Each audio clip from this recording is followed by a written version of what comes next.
लोगों की मदद करनी चाहिए सेंसिटिवली, और सब परिवारों को जिन्होंने किसी को खोया है मैं कंडोलेंसेस ऑफर करता हूँ। Thank you. बेहद दुर्भाग्यपूर्ण है, लेकिन हम कुछ सीखते नहीं।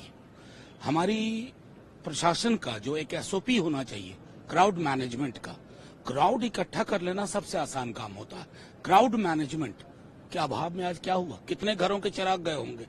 कोई अकाउंटेबल होगा? क्या करेंगे आप? छोटे अधिकारी किसी को सस्पेंड कर देंगे, किसी को डिसमिस कर देंगे, लेकिन आप अपनी व्यवस्थाओं में कोई सुधार नहीं करेंगे। लोग मरते रहेंगे, मर जाए, आपको क्या फर्क पड़ता है? ये संवेदनशीलता अगर नहीं होगी, इसी तरह के परिणाम। तो आप यूपी गवर्नमेंट की एडमिनिस्ट्रेशन में फेल्योर देख, हम ओवरऑल फेलियर मानते हैं कि क्राउड मैनेजमेंट के लिए हमारी सरकारों को जो करना चाहिए वो नहीं करती। सदन में थे उस समय जानकारी मिली कि इस तरह का हादसा हुआ है। सवाल ये कि इतने बड़े पैमाने पे इतने लोगों की जान जाना, आखिरकार सरकार क्या कर रही थी? और सरकार की जानकारी में होने के बाद भी इतनी बड़ी घटना हो जाए, बहुत दुखद है। सरकार की जिम्मेदारी बनती है कि अगर किसी आयोजन में इतने लोग इकट्ठे हो रहे हैं या इतने लोग आने वाले हैं, तो आखिरकार उनकी सुरक्षा, उनकी व्यवस्था के लिए सरकार ने क्या किया, ये सबसे बड़ा प्रश्न लगता है। देखिए, जब तक आप किसी आयोजन पे शुरुआत में से लेकर के अंत तक ध्यान नहीं देंगे तो ऐसी घटना ही होंगी। इसके लिए जिम्मेदार अगर कोई है तो वहाँ सरकार जिम्मेदार है। मरने वालों की मदद हो, उनके परिवार के लोगों का पूरा इंतज़ाम हो। जो अगर घायल हैं, जिनको इलाज की ज़रूरत है, हमें उम्मीद है कि सरकार उनका इलाज अच्छा कराएगी। देखिए, आज हमने भी प्रधानमंत्री ने ही 20 सदन में ये दुखद भरी समाचार दी है और उन्होंने भी संवेदना व्यक्त की हाथरस में वाली घटना पर। हम लोग भी ये दुखद घटना के प्रति संवेदना व्यक्त करते हैं। पूरी तरह से शासन और प्रशासन की जिम्मेदारी थी कि किसी तरह का आयोजन हो रहा है अगर इतने बड़े स्तर में, तो वहाँ पे सब सुविधाएं पहुँचाई जाए। लेकिन कहीं ना कहीं ये लोग विफल रहे हैं और हर फील्ड में ये लोग विफल रह रहे हैं। 80 के लगभग 80 से भी ऊपर 87 लोगों की मौत हुई है। बहुत दुखद दुर्घटना है।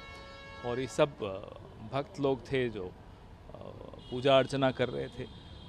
उम्मीद करते हैं कि अस्पताल में जो घायल हैं उनकी शीघ्र उनको उपचार मिले, और जो मृतक परिवार हैं उनको भी सरकार उनकी देखरेख में कोई घोषणाएं करे। और इस मामले की जांच भी होनी चाहिए। जब सरकार को, प्रशासन को मालूम था कि इतनी भीड़ आने वाली है, तो क्या व्यवस्थाएं की थी ताकि भीड़ सुचारू रूप से वहां जाकर अपनी पूजा अर्चना कर सके। यह सब जिम्मेदारी प्रशासन की होती है। हम उम्मीद करते हैं कि इसमें एक जांच भी होगी और वो निष्पक्ष होगी। अभी हमारे पोस्टमार्टम हाउस में जहां मैं खड़ा हूं, वहां पे 27 सब आ चुके हैं, जिसमें 2 फीमेल हैं, 2 मेल हैं और 25 फीमेल हैं। वो सब कितने आ चुके हैं? 27। और कुछ घायल भी आए हुए हैं? घायल भी हैं। तो क्या हादसा हुआ है? अभी इस बारे में डिटेल जानकारी नहीं है, ये सब अभी आते जा रहे हैं। और अब जो तो सत्संग के दौरान, हाँ, ये सुना है ऐसा सत्संग में भगदड़ के दौरान। ये बहुत ही दुखद घटना एक हुई है। और सिकंदरा राऊ के पास हाथरस जनपद में एक मुगलगढ़ी गांव है, वहां पे भोले बाबा का प्रोग्राम चल रहा था। ये जो सूचना प्राप्त हुई है उसमें भगदड़ से लोगों की डेथ हुई है। हमारे यहाँ एटा हॉस्पिटल में अब तक 27 डेड बॉडी आ गई हैं, जिसमें 23 महिलाएं हैं, 3 बच्चे हैं और 1 पुरुष की डेड बॉडी है। और ये घायल अभी नहीं आए हैं। और ये बहुत दुखद घटना है।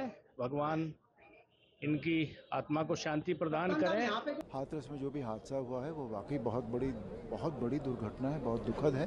और उसमें जिन लोगों की जानें चली गई हैं उनके प्रति, उनके परिवार के प्रति मेरी संवेदना।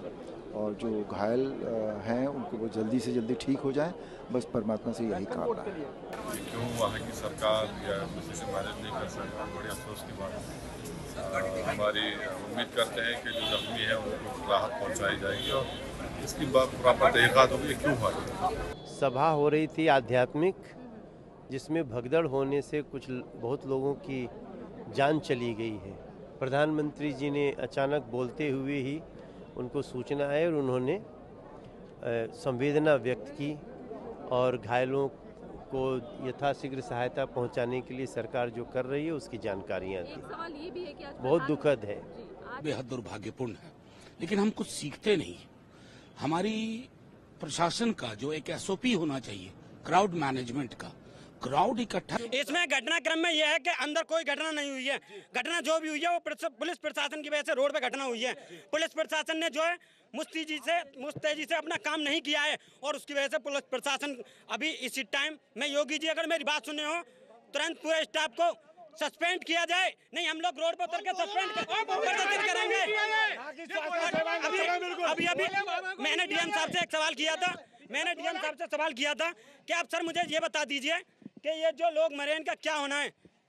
तो जो भी उनके साथ जो पुलिस वाले हैं उन्होंने मुझ में धक्का मारा है, चल हट, और डीएम साहब ने बोला कि गले जाओ बॉडी को। हम यहाँ आए थे ये देखने के लिए कि क्या यहाँ पर कौन प्रखंड यहाँ परमिशन कर रही है। हम यहाँ आए थे, पूर्व परमिशन हुआ था यहाँ का, वही देखने आया था मैं कि बाबा जी है या नहीं है, कहाँ है, क्या बात थी। देखिए, घटना अत्यंत दुखद और हृदय विदारक है। अपराह्न में 3-3:30 बजे के अंदर ये पूरा घटनाक्रम घटित होता हुआ बताया जाता है। जनपद हाथरस के सिकंदरा राव के अंदर ये पूरा हादसा घटित हुआ है। सत्संग के प्रवचनकर्ता वहां से मंच से उतर रहे थे तो उनकी तरफ अचानक भक्तों की भीड़ उन्हें छूने के लिए उधर जा रही थी और सेवादारों के द्वारा रोकने पर यह हादसा वहां पर घटित हुआ। मृतक के परिजन को 2-2 लाख रुपए की और गंभीर रूप से घायल परिवारों की, नागरिकों के लिए भी 50-50 हजार रुपए की सहायता की घोषणा की है।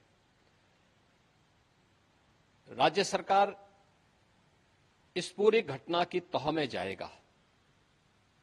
ये हादसा है या साजिश, यह भी हम इसकी तह में जाकर के इसको देखेंगे।